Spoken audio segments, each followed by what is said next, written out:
Hai adik-adik, apa kabar? Wah, udah lama ya kita nggak ke gereja. Tapi nggak apa-apa, yang penting kita harus tetap beribadah kepada Tuhan walaupun online.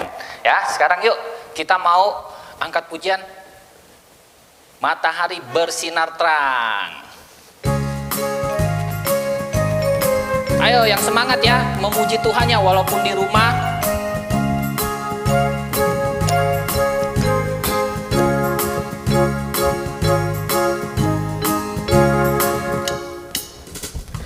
Matahari bersinar terang, burung berkicaulah senang, harum semerbaklah bunga di padang, semuanya mengajak kepada kita, dan memuji nama Tuhan yang Esa, dan memuji nama Tuhan yang Esa.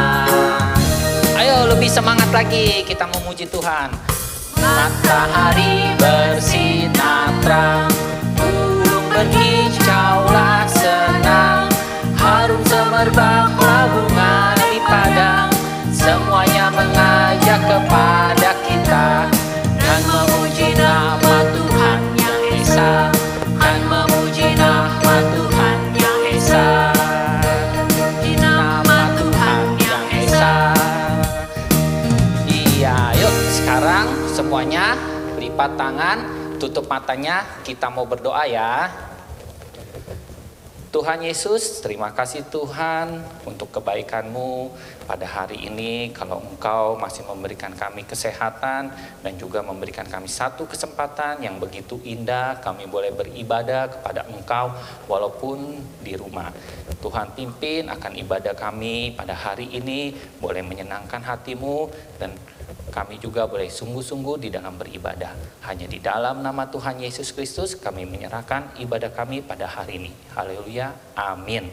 Iya, nah sekarang kita mau menyanyikan Mars Sekolah Minggu. Yuk semuanya bangkit berdiri ya. Harus dengan semangat. Ayo ikutin Mose. Gerak semuanya. Sekolah Minggu, sekolah Minggu, rumah kanak-kanak semua, bakti Allah, cinta bangsa, hidup penuh sukaria. Belajarlah kitab suci, cinta Tuhan gereja maju, jalankanlah perintahnya, muliakan sepanjang hidup. Ayo sekali lagi. Ayo masih tetap semangat ya.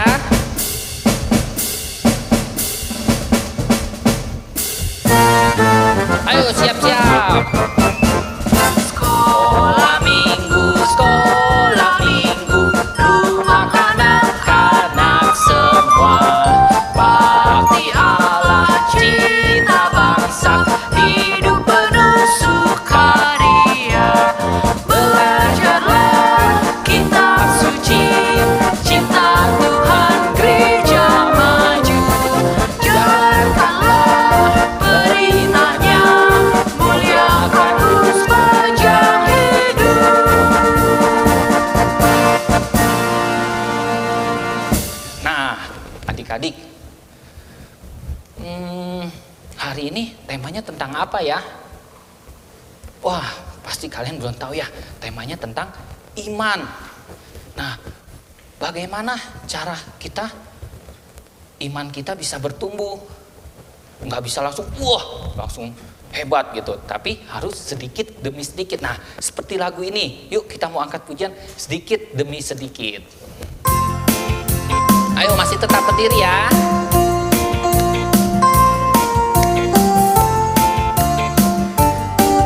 Ikutin Mose. Sedikit demi sedikit, tiap hari tiap sifat, Yesus mengubahku, Dia ubahku sejak ku terima Dia, hidup dalam anugerahnya, Yesus mengubahku, Dia ubahku, Dia ubahku.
Iya benar adik-adik, seperti lagu ini ya.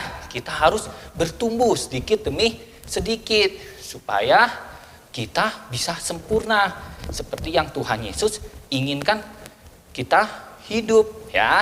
Yuk sekarang kita mau angkat pujian Oh Senangnya ya. Ayo masih tetap berdiri ya. Gak apa-apa, hari ini gak usah duduk waktu kita memuji Tuhan.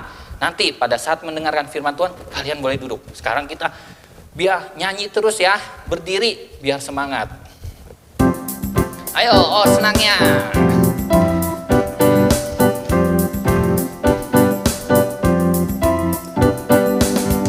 Oh senangnya aku menjadi anak Allah. Sekarang ku percaya Yesus anak Allah, Yesus juru selamat dunia. Oh senangnya aku menjadi anak Allah. Sekarang ku percaya Yesus anak Allah, Yesus juru selamat dunia. Engkau percaya Yesus anak Allah, tuh kau dapat suka cita damai. Sekarang ku percaya Yesus anak Allah, Yesus juru selamat dunia. Oh senangnya aku menjadi anak Allah. Sekarang ku percaya Yesus anak Allah, Yesus juru selamat dunia. Ayo, masih tetap semangat ya memuji Tuhan.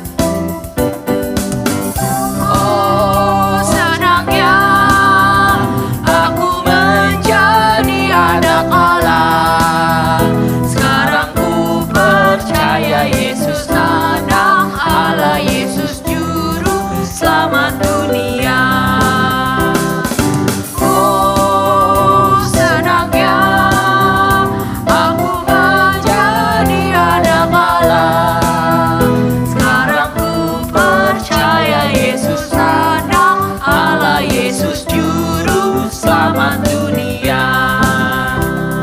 Kalau engkau percaya Yesus anak Allah, engkau dapat suka cita damai. Sekarang ku percaya Yesus anak Allah, Yesus juru selamat dunia. Oh.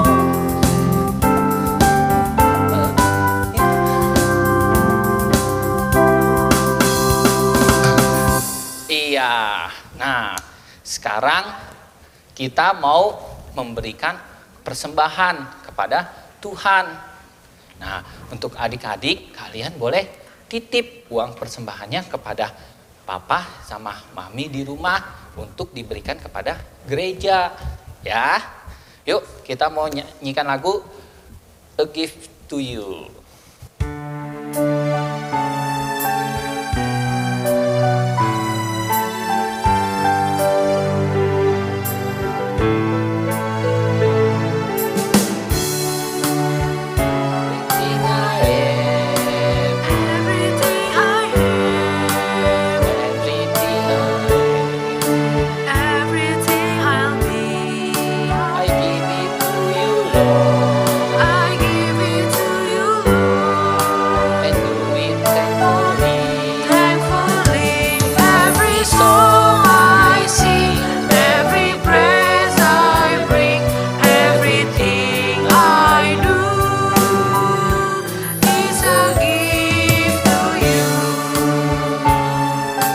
Kita nyanyikan lagu ini dengan sungguh-sungguh.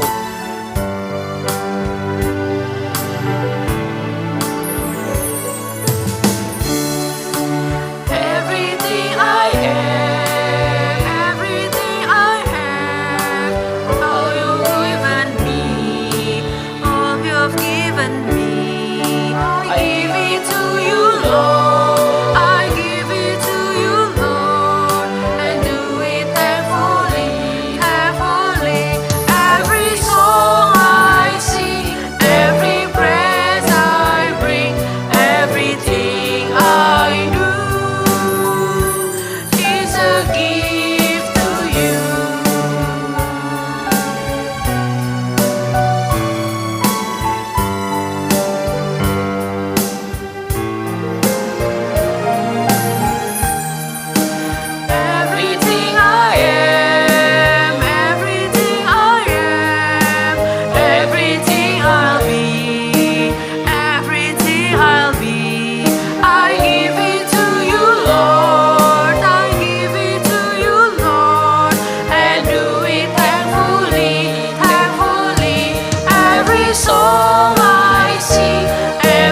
Sekarang kita mau mendengarkan firman Tuhan nih.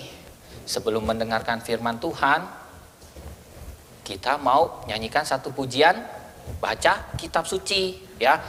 Nah, sebelum kita nyanyi, lo semua tanya dulu nih sama kalian yang di rumah. Apakah kalian masih rajin baca kitab suci? Maksudnya Alkitab.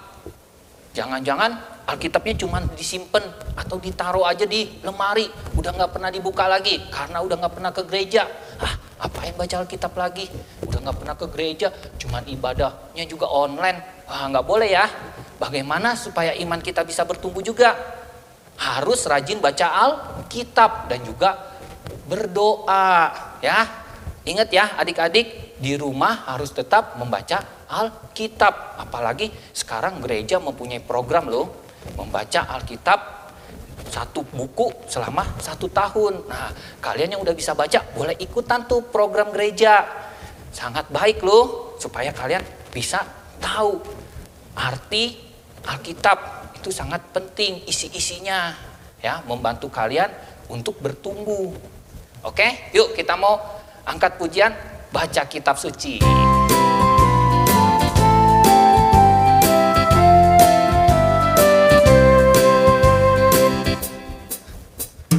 Baca kitab suci, doa tiap hari, doa tiap hari, doa tiap hari. Baca kitab suci, doa tiap hari kalau mau tumbuh, kalau mau tumbuh, kalau mau tumbuh. Glory haleluya, baca kitab suci, doa tiap hari kalau mau tumbuh.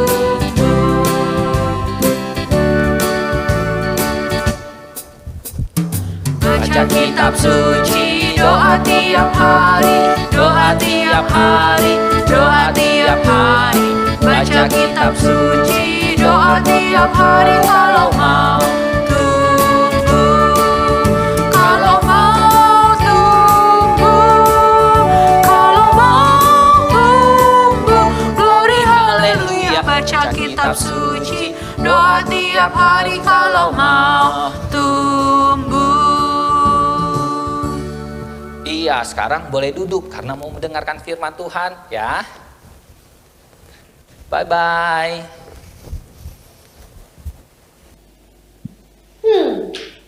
Iman itu adalah segala sesuatu yang kita harapkan dan bukti dari segala sesuatu yang tidak kita lihat. Maksudnya apa sih? Nggak ngerti. Hai Marta. Hai Elsa Cincing. Lah, kamu lagi ngapain? Aku lagi bingung deh Elsa. Jadi tadi aku baca di Alkitab ada tulisannya kayak gini.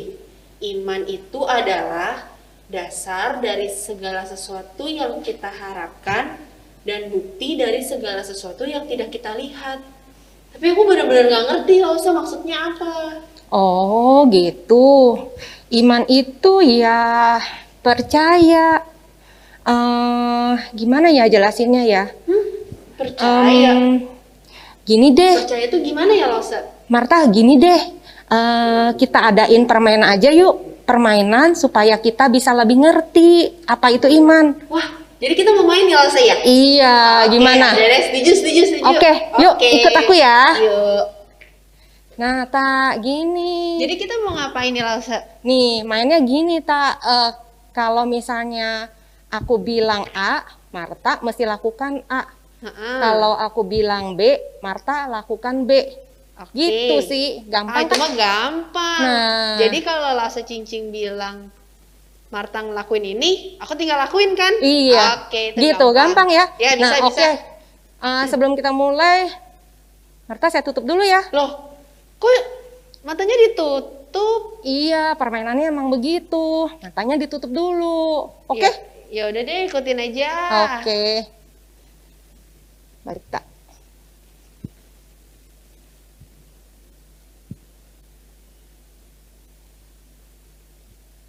Cukup?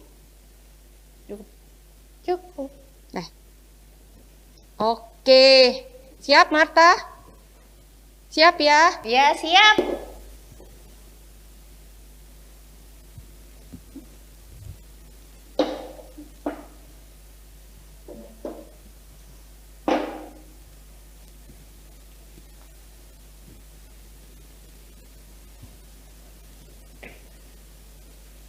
Nah, kita mulai ya Marta ya. Siap? Siap. Oke.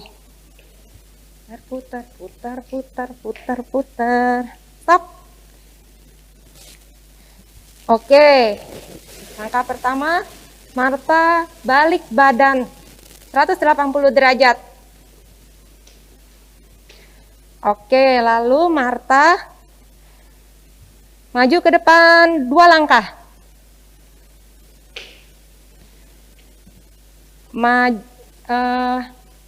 Belok kanan, belok, jangan belok, melangkah ke kanan 1 langkah. Oke, maju ke depan 2 langkah.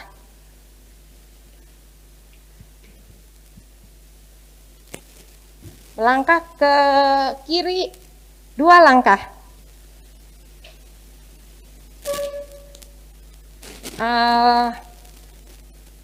Putar ke kanan 90 derajat. Oke, duduk. Hah? Duduk? Iya, duduk. Duduk nih? Ya, duduk.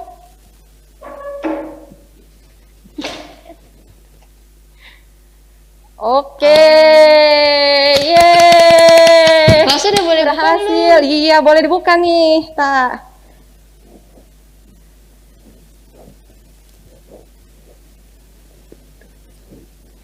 Nah, berhasil. good job ya Marta ya. Oh. Nah, Marta, jadi kira-kira iman itu seperti tadi. Iman kita kepada Tuhan adalah pada waktu kita tidak tahu apa yang ada di depan kita tidak tahu apa yang akan terjadi besok, tapi kita tahu siapa yang pegang tangan kita dan yang tuntun kita, yaitu Tuhan kita, Tuhan yang baik dan setia. Nah, kepada Tuhan itulah kita beriman. Nah, Marta, tahu nggak bukti dari iman itu apa sih? Bukti dari iman kita percaya sama Tuhan. Buktinya... Oh, ini deh. Buktinya Tuhan itu baik kepada kita apa? Bukti Tuhan baik pada kita. Iya. Aku bisa bernafas.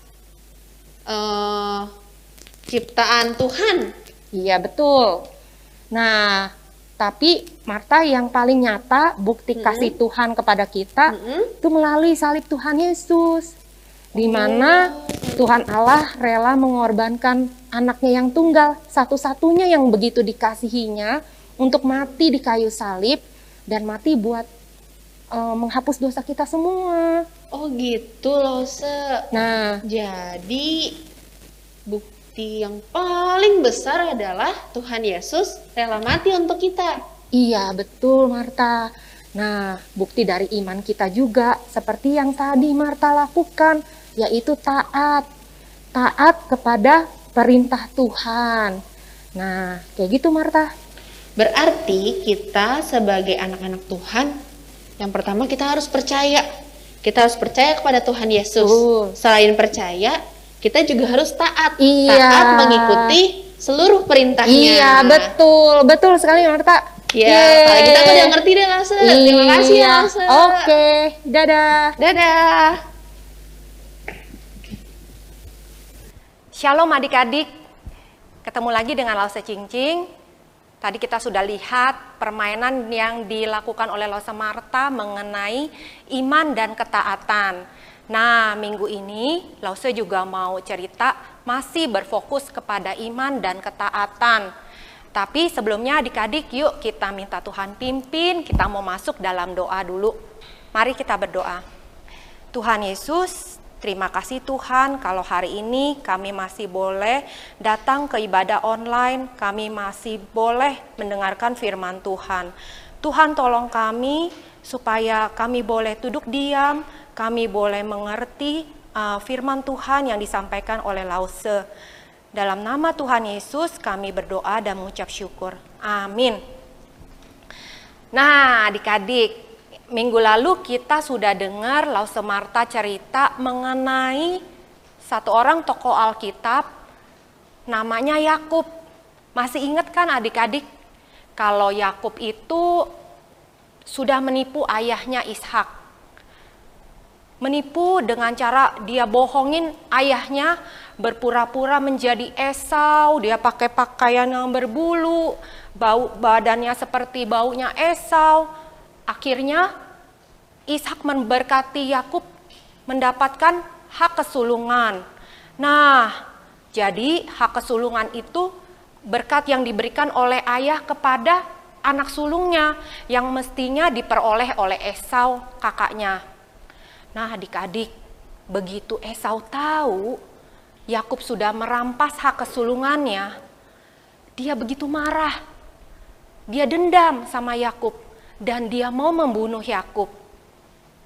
Nah, akhirnya Yakub lari ke rumah pamannya Laban yang ada di negeri Haran. Yuk adik-adik kita lihat. Nah, adik-adik, akhirnya Yakub berangkat pergi dari Kanaan menuju ke rumah paman Laban yang ada di negeri Haran. Nah, Yakub belum pernah sekalipun dia pergi dari kampung halamannya. Dan Yakub juga belum pernah sekalipun dia pergi ke negeri Haran, tempat yang asing buat Yakub. Yakub begitu kesepian dan dia ketakutan. Nah, sampai di satu tempat, setelah matahari terbenam dan hari mulai malam, dan Yakub juga sudah menjadi lelah, akhirnya Yakub membaringkan diri di tempat itu. Dan Yakub tertidur adik-adik. Di dalam tidurnya, Yakub bermimpi. Dia melihat ada tangga dari bumi yang ujungnya sampai ke langit. Dan banyak malaikat Tuhan yang turun naik di atas tangga tersebut. Lalu Yakub mendengar ada suara Tuhan yang berkata kepadanya, "Akulah Tuhan Allah Abraham nenek moyangmu, dan akulah Tuhan Allah Ishak ayahmu. Tanah di mana engkau berbaring saat ini akan kuberikan kepadamu dan kepada keturunanmu. Keturunanmu akan menjadi seperti debu tanah banyaknya. Olehmu dan oleh keturunanmu, semua kaum di muka bumi akan mendapat berkat. Sesungguhnya aku akan menyertai engkau dan akan melindungi engkau kemanapun engkau pergi.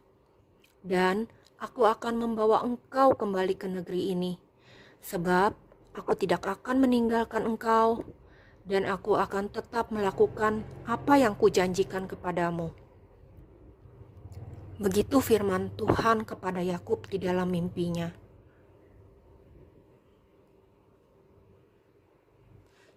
Nah, adik-adik, begitu Yakub bangun dari tidurnya, Yakub tahu kalau Tuhan sudah datang kepadanya melalui mimpi.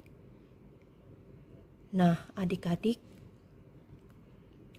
sayangnya Yakub belum sungguh-sungguh memiliki iman kepada Tuhan. Yakub belum sungguh-sungguh percaya apa yang Tuhan janjikan kepadanya. Yakub menamai tempat itu Betel. Dan kemudian Yakub melanjutkan perjalanannya.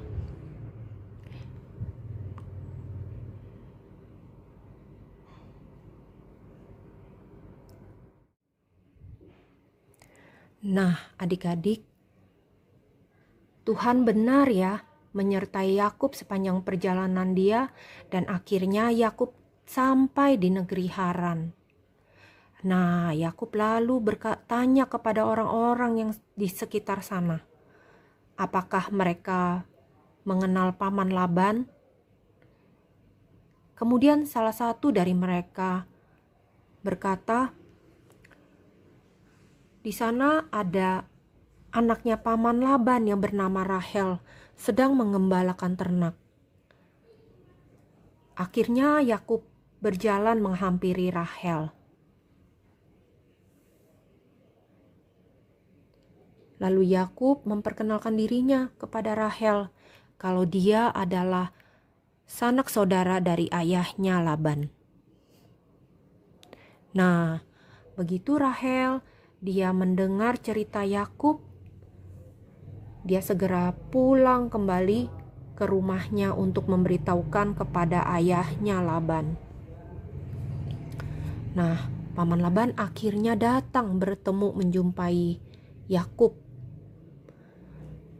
Dan paman Laban akhirnya mengajak Yakub untuk tinggal di rumahnya.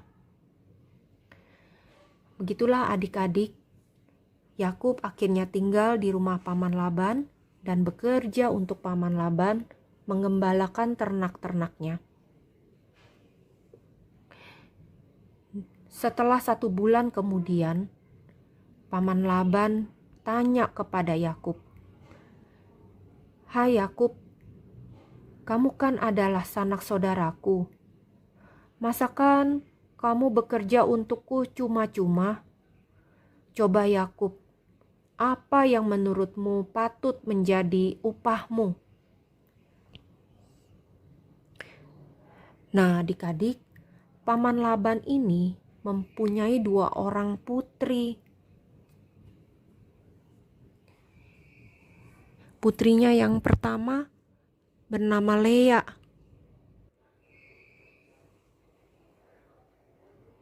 Dan putrinya yang kedua, yang bungsu, bernama Rahel. Nah, Yakub suka kepada Rahel. Dan Yakub bilang sama paman Laban, "Paman, aku mau bekerja untuk paman 7 tahun demi mendapatkan Rahel menjadi istriku." Nah, paman Laban akhirnya setuju dengan apa yang dikatakan Yakub.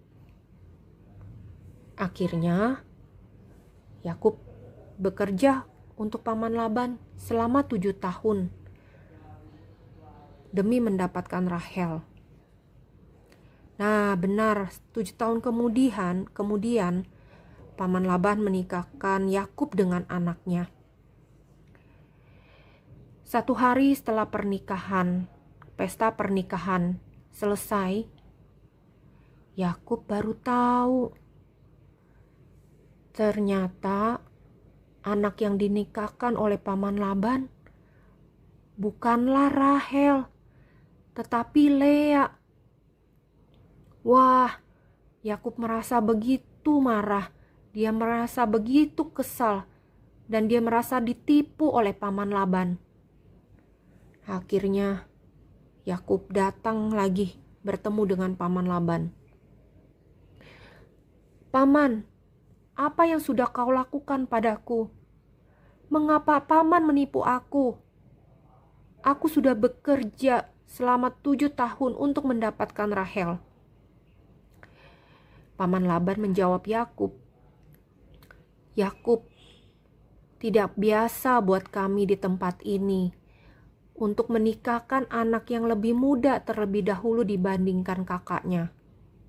Begini saja Yakub, kamu boleh saja mendapatkan Rahel menjadi istrimu, asalkan kamu mau bekerja lagi untukku 7 tahun lagi." Nah, akhirnya Yakub menyetujui apa yang diminta oleh paman Laban karena dia begitu mencintai Rahel. Dan Yakub akhirnya bekerja selama 7 tahun untuk paman Laban. Dan benar, akhirnya Yakub berhasil menikah dengan Rahel. Dan Rahel dapat menjadi istrinya. Nah, adik-adik, demikian Yakub akhirnya bekerja di rumah paman Laban selama berapa tahun ya adik-adik? 7 tahun dia bekerja mendapatkan Lea, 7 tahun lagi dia bekerja mendapatkan Rahel, dan dia bekerja lagi 6 tahun lagi untuk mendapatkan upah. Nah, adik-adik, totalnya semua ada 20 tahun. Lama ya Yakub bekerja di rumah paman Laban. Nah, selama dia bekerja, Yakub banyak sekali mengalami banyak hal, banyak masalah, banyak pergumulan. Mulai dia ditipu oleh paman Laban.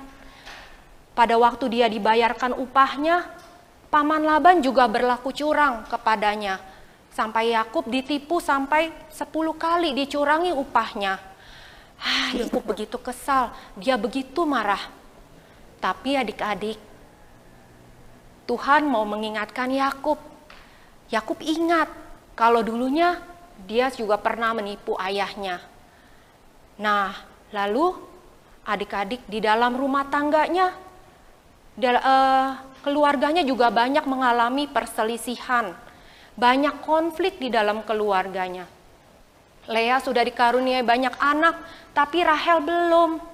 Nah, akhirnya mereka bersaing. Dan adik-adik, pada saat itu Yakub belajar untuk merendahkan diri di hadapan Tuhan. Dia berdoa kepada Tuhan. Ya, adik-adik, akhirnya Rahel juga dikaruniai seorang anak. Nah, demikian perjalanan Yakub. Dia disuruh belajar oleh Tuhan, dia diingatkan oleh Tuhan kembali akan janji-janji Tuhan kepadanya. Nah, adik-adik, selama 20 tahun Yakub bekerja di rumah paman Laban, Yakub merasakan penyertaan Tuhan dalam hidupnya. Yakub juga diberkati Tuhan dengan kedua orang istri yang sangat dikasihi dan juga 11 orang anak mereka. Anak dari kedua istrinya dan hamba-hambanya perempuan. Yakub juga memiliki hamba laki-laki dan hamba perempuan. Selain itu, selama Yakub bekerja, Yakub juga diberkati dengan hewan-hewan ternak yang banyak sekali sebagai upah dia bekerja.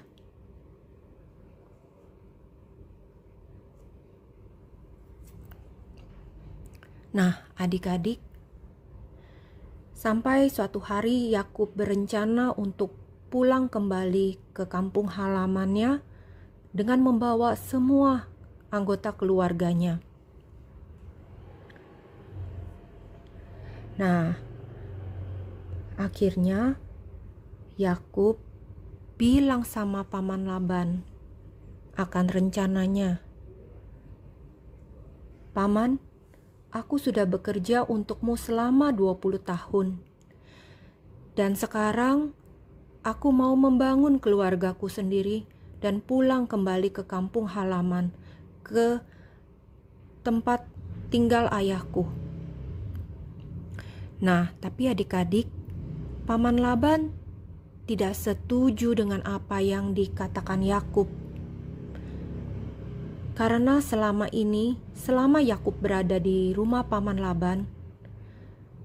Laban melihat Allah menyertai pekerjaan Yakub, sehingga hewan ternak paman Laban menjadi berlipat ganda. Nah, akhirnya di dalam kebingungannya Yakub, Tuhan datang kepada Yakub dan Tuhan berfirman, "Yakub, pulanglah ke negeri ayahmu, ke kampung halamanmu. Aku akan menyertai engkau." Demikianlah firman Tuhan kepada Yakub. Tuhan sekali lagi meneguhkan iman Yakub. Di sana Yakub belajar untuk mengandalkan Tuhan dan bergantung pada Tuhan. Akhirnya adik-adik, Yakub mengajak seluruh keluarganya untuk diam-diam pergi dari tanah Haran tanpa sepengetahuan paman Laban. Nah, akhirnya adik-adik, Yakub mengajak seluruh keluarganya pergi meninggalkan tanah Haran. Lihat adik-adik, mereka harus membawa harta mereka, bekal mereka selama dalam perjalanan, dan mereka harus berjalan kaki beriring-iringan. Pada waktu itu belum ada mobil ya, dan juga belum ada truk untuk mengangkut semua hewan-hewan ternak Yakub yang jumlahnya beratus-ratus.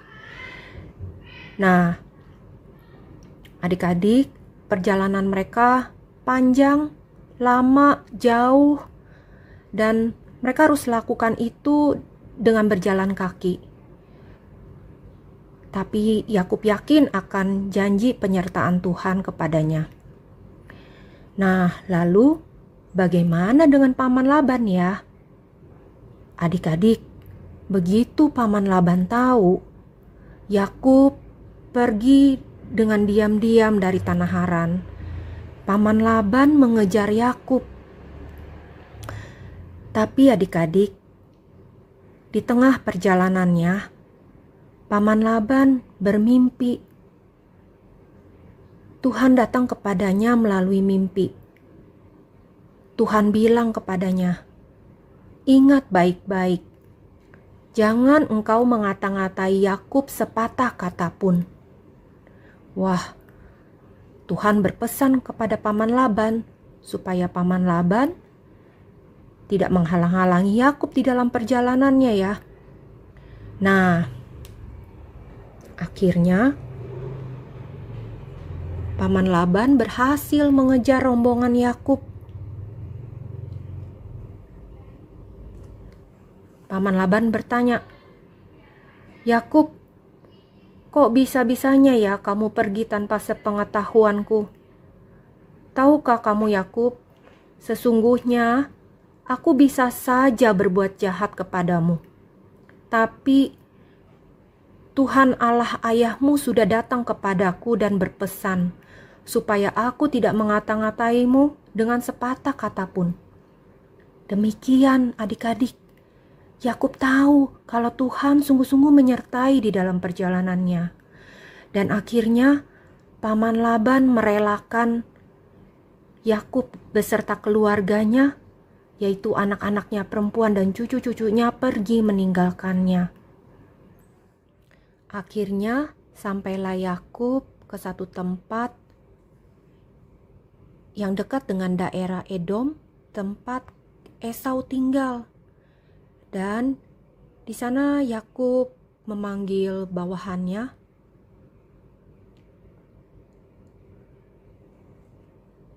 Dia memanggil bawahannya dan mengutus bawahannya itu untuk pergi ke rumah Esau di daerah Edom. Nah, pada waktu itu adik-adik belum ada handphone ya. Jadi Yakub harus mengutus orang untuk memberikan pesan kepada kakaknya. Tidak bisa lewat WhatsApp atau tidak bisa dia melakukan telepon. Nah, Yakub berpesan, "Coba kamu ke rumah Esau kakakku, dan harus kau berkata demikian, bahwa akulah Yakub yang mengutus engkau, dan selama ini aku tinggal di rumah Laban sebagai orang asing. Dan sekarang aku sudah memiliki banyak hewan ternak, lembu, keledai, kambing, domba, dan unta. Dan kukatakan ini supaya aku mendapatkan belas kasih dari kakakku. Demikianlah kau harus katakan kepada Esau kakakku." Nah, maka suruhannya pergi untuk menyampaikan pesan Yakub kepada Esau. Akhirnya, utusannya ini kembali kepada Yakub untuk memberikan laporan. "Tuan, pesan Tuan sudah kusampaikan kepada Esau kakakmu. Dan ketahuilah Tuan, kalau Esau kakakmu sedang menuju kemari berserta 400 orang. Apa? Esau sedang menuju kemari bersama 400 orang. Wah, Yakub begitu kaget dan dia begitu takut.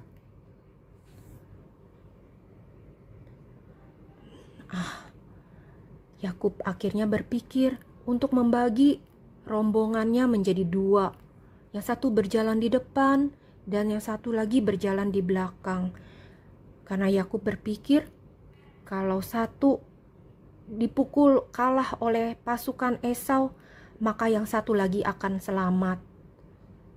Nah, adik-adik, Yakub begitu takut dan kebingungan. Tapi adik-adik,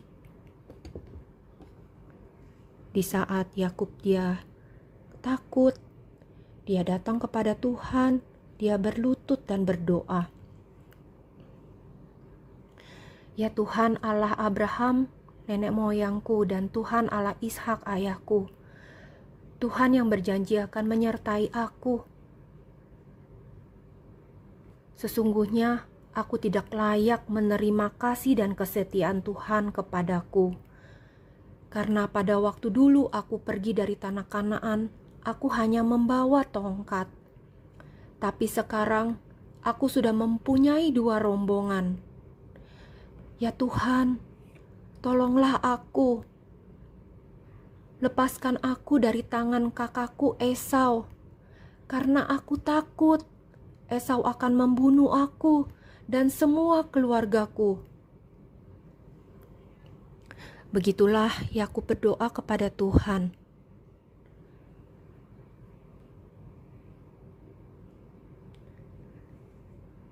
Nah, adik-adik, hari itu Yakub mempersiapkan, dia membagi hewan-hewannya ternak yang dimilikinya untuk dipersembahkan sebagian sebagai hadiah untuk kakaknya Esau.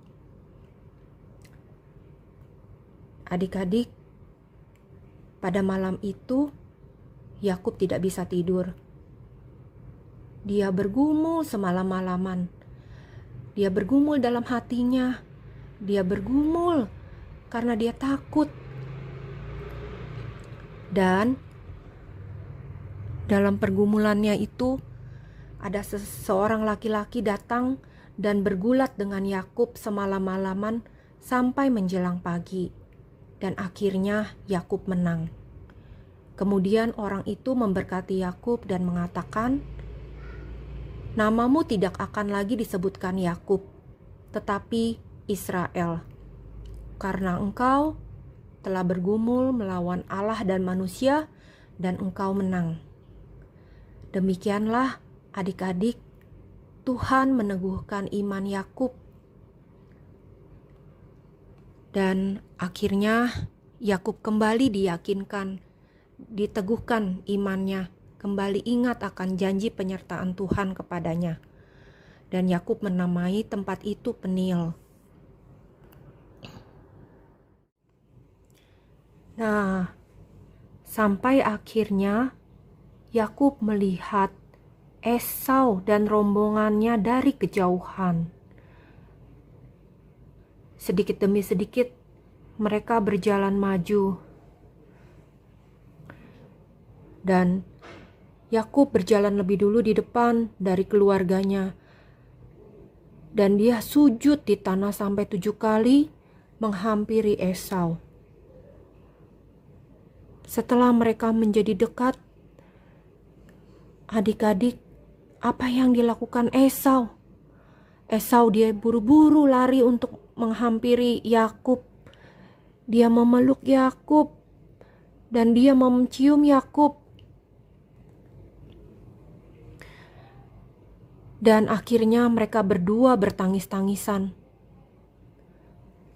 Nah, adik-adik, ternyata Esau tidak lagi marah kepada Yakub. Esau tidak lagi dendam. Esau tidak lagi mau membunuh Yakub. Nah, demikian akhirnya Yakub memperkenalkan keluarganya kepada Esau. Dan Yakub juga memberikan hadiah persembahan untuk kakaknya Esau dan meminta Esau untuk pulang terlebih dahulu ke rumahnya, karena Yakub dan keluarganya beserta seluruh rombongannya berjalan dengan agak lama di belakang. Nah, demikian adik-adik, akhirnya Esau dia pulang dulu ke rumahnya. Dan akhirnya Yakub dan keluarganya kembali melanjutkan perjalanan mereka.